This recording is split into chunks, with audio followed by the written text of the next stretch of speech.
What is up, my loves? It is your girl, Malaya Monet. Make sure to like, comment, share, and let's subscribe. And of course, let's get into this extremely dope, beautiful, and amazing videos vibe for tonight.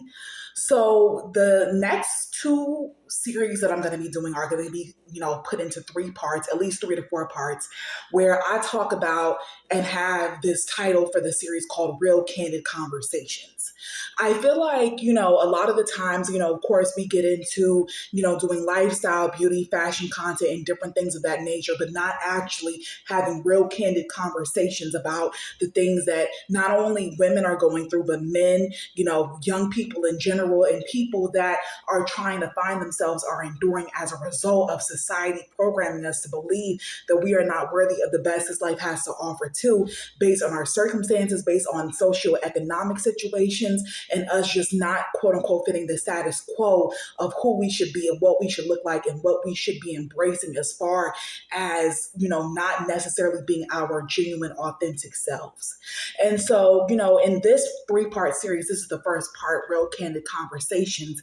I'm going to be doing 2 parts. So the first part, for the, first half of the series, for the first 3 parts, is going to be based on women's insecurities and how we choose to treat each other, especially in the Black community. And I know a lot of people tend to get very, ruffled, angry, and upset when you choose to shine a light on these topics, but it's something that needs to be said. It's something that needs to be addressed, and there are issues that really need to be accomplished as far as like talking and having these conversations about the things that go on in our community and the hate that Black women show each other as a result of being brainwashed and conditioned to believe that if someone is of a light complexion, you don't like them. If someone is of a dark complexion, you don't like them. If someone is of a brown skin complexion, maybe you'll accept them.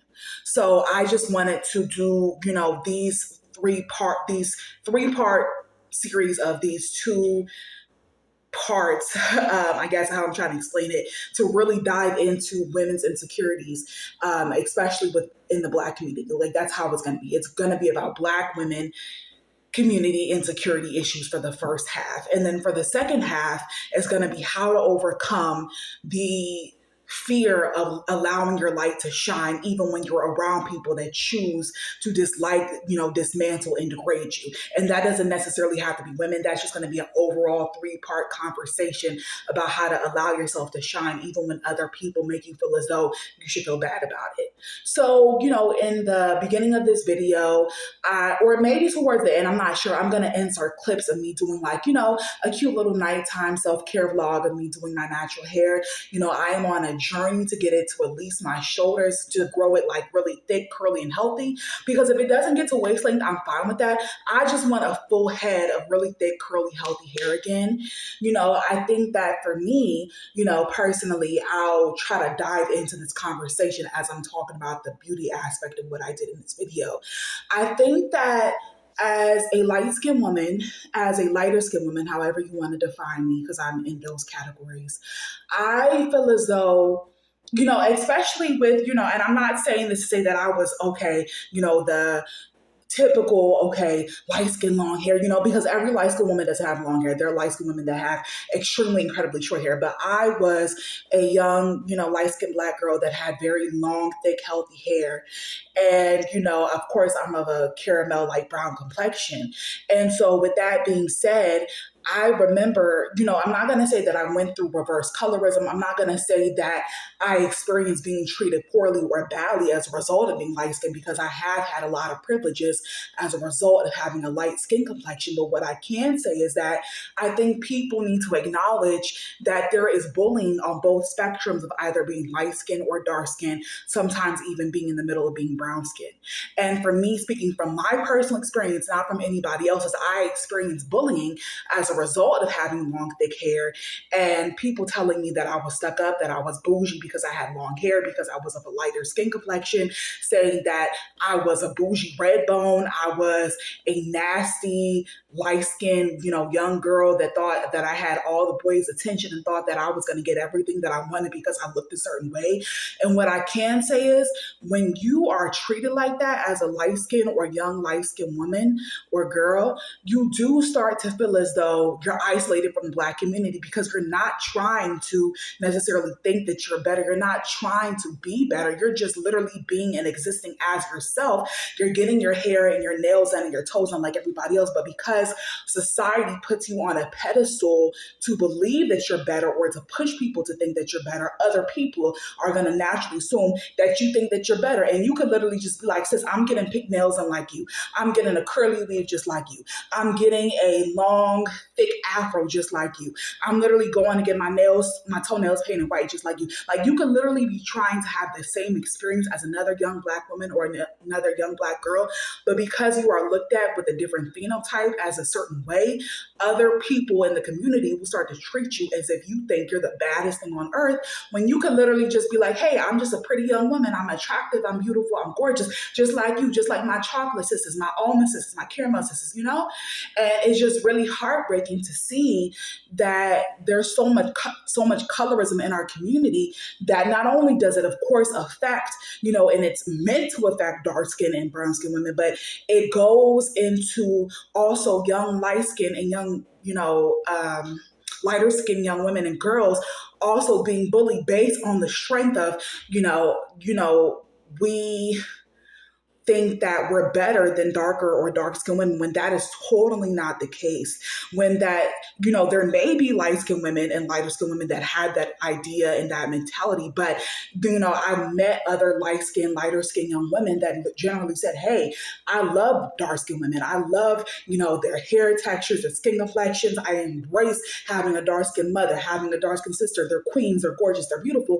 But for whatever reason, I can't be accepted by the community because I present as being mixed or being a red bone or being yellow bone. And it's just sad because I understand what it's like to be isolated in the Black community as far as like, oh, I think that I'm better just because I may look a certain way. And then when you hear me speak, of course, that makes people think, oh, you definitely think that you're better just because I'm not using African American vernacular or certain slang. And this is how I naturally speak. So I understand it, and I understand being outcasted because of that. And I think that in addition to that, when it comes to being a dark skin or darker skin woman, I can't speak on those experiences.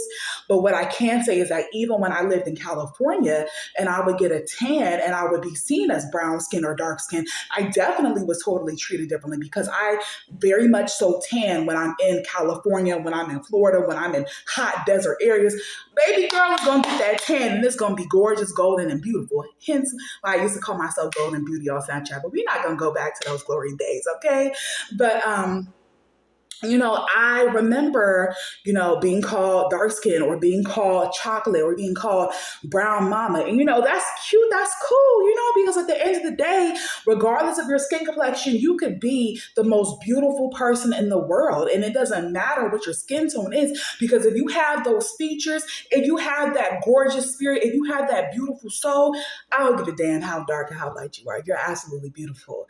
And this video is to encourage both, dark skin, brown skin, light skinned women of all different shades to understand that you are worthy of the best this life has to offer too. And that colorism in our community does not mean that you have to walk out and feel like everybody's going to judge you based on the color of your skin. Yes, are there certain systems with racism and discrimination in place? Of course, we are always going to experience those types of situations as a people in general, but you can also expect that there are people that will love, embrace, and honor you because you do have a skin complexion that is gorgeous, rich, beautiful. It's toned. It's just bad as hell. And so I just wanted to make this video to say, like, at the end of the day, because there will be people that will say, oh, light-skinned women don't have thick, kinky, or curly hair. This is part of the reason why I did the videos of the beauty videos, to tie that back into it, to show you guys, like, I have kinky, curly hair. Like, it's not all this loose, long, curly hair. It's, I got some tight kinks in my afro, period. And so, I just wanted to be as honest and as transparent as possible. And of course, I'm growing out my natural hair to be waist length. I'm growing it out to be towards mid-length, but I'm taking the process and I'm understanding that it's okay to go through a process and through progress. It's okay to love yourself in the midst of glowing up and growing up, because there comes beauty when you see that everything is not going to happen the way that you planned it to, but it will happen and it will bring glory to to the Most High God, the Most High God, in addition to also the core system of who you are inside of yourself. So make sure to like, comment, share, and subscribe. We will get into the next video. I promise I'm really going to do a better job of being consistent with being on YouTube. I'm very much on my Instagram page. My SoundCloud is not something that I upload onto anymore, just because I've been taking kind of like a poetry break, a music cleanse, just to figure out what my passions are as far as poetry and music at this time. But I can definitely say that my work is on there. My body of work of like poetry, music, and things that I've done are on there. So when you get a chance, make sure to like, comment, share, and subscribe. And let's get into this extremely dope, beautiful, and amazing videos vibe for tonight. And if I look all sweaty and everything, I genuinely have on petroleum, Vaseline jelly, whatever you want to call it. So I apologize if your girl looks like she's sweating like 50,000, miles per hour, but that's not the case. Okay. All right. Bye, y'all.